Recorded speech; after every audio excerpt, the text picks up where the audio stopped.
Hello mga partners! Welcome back to my channel. It's me again, Casey. So for today's video, magbibigay tayo ng update kay Wavepool. Nagte-trending siya ngayon at nakaka-receive ako lately ng mga messages na paano daw tayo kikita dito. Siguro natabunan na yung first video natin kasi 4 months ago nung ginawan ko pa to ng review. So yung link po nito, makikita nyo on the video description and pin comment. Itap nyo lang yan and you will be routing directly sa Google Play Store and all you have to do is to install the app. Dito sa video natin, ituturo ko step-by-step process kung paano tayo kikita, paano magiging content creator, paano i-set up yung payment method, ipapaliwanag ko rin kung paano yung way para makapag-earn at the same time kung paano yung payment process. So after nyo nga pong ma-install yan at may open, itap nyo lang itong join Wavepool. And then dito makikita nyo yung birth date. So, set up lang kayo ng birthday nyo dito. Bawal po yung minor dito. So, for example, ayan yung birthday nyo, no?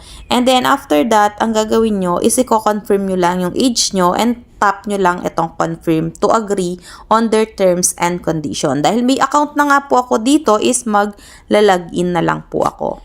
Yan, so nakapag-login na ako dito. Ito yung interface niya. Makikita nyo na kaagad yung mga post ng kapwa content creator nyo dito. So ngayon, para makapag-apply as a content creator, punta kayo dito sa profile icon. And then dito, makikita nyo yung settings nyo. So dito nga po, may makikita po kayo dito sa bandang ibaba, become a content creator. Pero kapag bago ka pa lang, parang wala pa yan. Kasi meron po tayong kailangan gawin dito para ma-monetize tayo. So, ang gagawin po natin, kailangan nating mag-post ng 3 photos, video, or story ng 3 magkakasunod na araw. So, 3 consecutive days. Punta tayo dito sa About section para mapaliwanag ko. Dito sa Frequently Asked Question nila. Dito makikita natin paano tayo magiging content creator at yung iba't ibang mga question regarding kay Wavepool. So, pwede nyong puntahan to para mas magets nyo. Pero focus tayo doon nga po sa pagiging content creator. So, eto, kailangan lang natin magkaroon ng at least 5,000 total post views. So, ibig sabihin total. So, lahat-lahat ng mapopost natin dito, pag nakakuha tayo ng 5,000 in total na views, magiging content creator na tayo. So, once we become a content creator, ito yung benefits na makukuha natin. Makakapag-earn tayo by our revenue, by investment dito. Yung mga nag-i-invest, meron din tayong makukuha.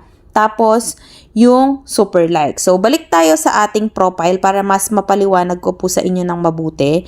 For example, no, nag-post na kayo. So, paano ba magpo-post dito? Punta lang kayo dito sa plus sign.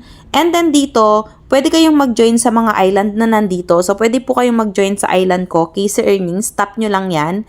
And then dito, magpo-post lang po kayo ng photos or anything na gusto nyong i-post. Kung video, kung photo. So, ayan. Allow lang natin. And then, ayan, ma-access na nila. For example, eto, gusto nating i-post etong dog. And then, ayan, so, ipopost natin yan. Tapos, tap lang natin itong arrow dito. And then, ayan, maipopost natin, maglalagay lang tayo ng caption dito. For example, cute. Okay lang natin. Tapos, dito sa settings, pwede rin po nating i-turn off yung download media. So, ibig sabihin, hindi nila maida-download yung mga pinopost nyo dito. So, after that, ayan, i-publish lang natin and then after nating may publish yan, wait lang natin. So, meron na tayong isang post. So, kapag yun, umabot ng 5,000 views, mamamonetize ka na. Pero, syempre, mahirap yun kung isang photos lang yung gagawin mo. So, make sure na mas marami para mas mabilis po. In case naman na gusto nyo pa rin mas mabilis, mag-invite po kayo ng friends. At least 15 friends, mamamonetize na kayo dito. Pero, kung hindi po kayo mahilig mag-invite, much better na 5,000 views is ma-reach nyo nga po dito. Sobrang bilis lang as long as nakikipag-engage ka sa kapwa content creator nyo dito, mamamonetize kayo. So, after nyo nga pong ma-reach yan, makikita nyo na dito yung become a creator, tapos i-click nyo yon and pagka-click nyo nga po, makikita nyo na yung payment method dito, yung payout. So, tap natin tong payout para mapakita ko yung history ko last month. Ito yung history ko last month, October 2024. So, nakapag-earn nga po tayo dito ng $13.16 sa super like. Sa super like, ito po yung na-earn natin by inviting e-friends.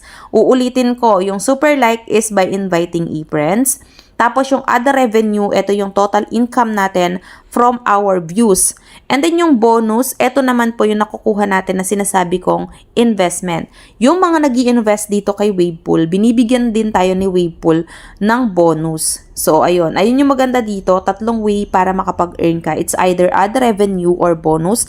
Ayan, ismatic na yan kapag content creator ka. Tapos yung super like is ayun nga po is magi-invite ka. So, paano natin gagawin yan? So, itatap natin tong invite button. And then dito, makikita natin yung link natin. So, kakopy lang natin yan at yun yung isasend natin sa mga friends natin.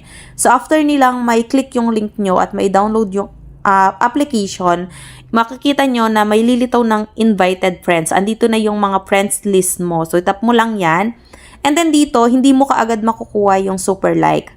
Meron kasing process dito para makuha mo. So, kailangan mong sabihan yung may invite mo na kailangan niyang mag-post ng 3 magkakasunod na araw. Kasi kapag hindi po niya ginawa yun, wala rin kayong makukuhang super like. So, kapag ginawa nila yun, makakakuha ka ng 1 super like. And eto pa, kapag yung na-invite nyo is nakapag-invite din siya, another 2 super like. Pero kapag ang ginawa niya lang is nag-post muna siya ngayon, tapos may makukuha ka pa rin po ditong freemium. So, anong kagandahan ng freemium? Sa premium, yung benefits po dito, magkakaroon ka po ng ads.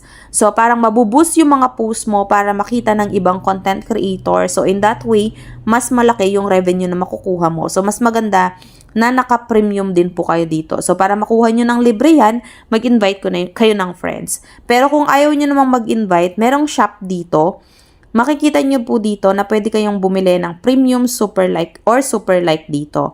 Sa super like nga po dito, ayan, makikita nyo dito yung mga amount na pwede nyo nga pong bilhin. 4 na super like is 115. Pero syempre, mas maganda na yung mag-invite na lang kayo ng friends para hindi nyo na kailangan gumastos.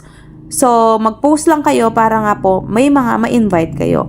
So, after nga po yun, for example, natapos na yung month. So, yung cut-off po pala dito every month. October 1st up to katapusan, ayun yung cut-off. For example, ngayon, November 1 hanggang katapusan, ayun yung cut-off.